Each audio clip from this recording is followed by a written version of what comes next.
Banyak manusia merasa dirinya sedang berada di jalan yang benar, padahal ia hanya sedang berjalan tanpa arah. Ia terus mencari, terus melangkah, terus berpindah dari satu tempat ke tempat lain, dari satu pemahaman ke pemahaman lain. Ia merasa semakin dekat, padahal justru semakin jauh. Inilah yang tidak disadari. Semakin lama ia mencari, semakin kuat keyakinannya bahwa apa yang dicari itu ada di depan. Ia membayangkan ada titik akhir, ada pencapaian, ada sesuatu yang harus diraih. Akhirnya, ia berjalan tanpa henti, tidak pernah berhenti untuk melihat apakah arah yang ia tuju itu nyata atau hanya bayangan dari pikirannya sendiri. Manusia jarang berhenti karena berhenti terasa menakutkan. Berhenti berarti tidak mencari. Tidak mencari berarti tidak bergerak,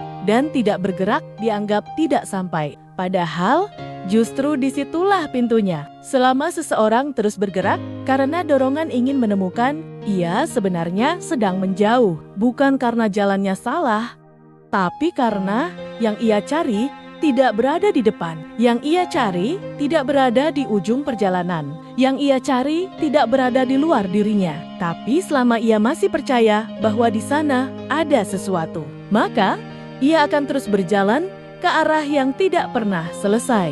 Inilah perjalanan tanpa tujuan. Terlihat seperti penuh makna, tapi sebenarnya kosong.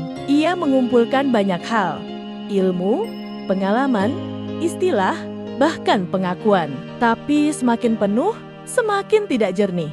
Karena yang dibutuhkan bukan penambahan, tapi pengurangan. Bukan bergerak, tapi berhenti. Bukan mencari, tapi melihat. Namun, hal ini sulit diterima karena pikiran selalu ingin melakukan sesuatu, selalu ingin merasa sedang menuju, selalu ingin ada progres. Padahal, dalam hal ini, progres justru menjadi penghalang.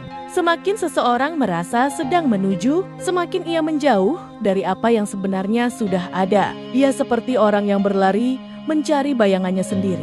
Semakin cepat ia berlari, bayangan itu tetap di depan, dan ia tidak pernah sampai. Lalu, kapan perjalanan ini selesai? Ketika ia berhenti.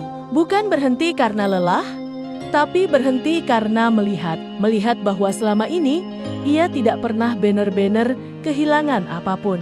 Melihat bahwa yang ia cari tidak pernah pergi. Dan saat itu terjadi, semua langkah yang tadi terasa penting tiba-tiba menjadi tidak perlu. Bukan karena salah, tapi karena tidak lagi dibutuhkan. Disitulah arah mulai jelas. Bukan arah keluar, tapi arah ke dalam yang tidak bergerak. Dan disitulah seseorang akhirnya sadar bahwa semakin lama ia mencari, semakin jauh ia berjalan tanpa arah dan tujuan. Sampai akhirnya ia berhenti dan menemukan bahwa sejak awal ia tidak pernah kemana-mana.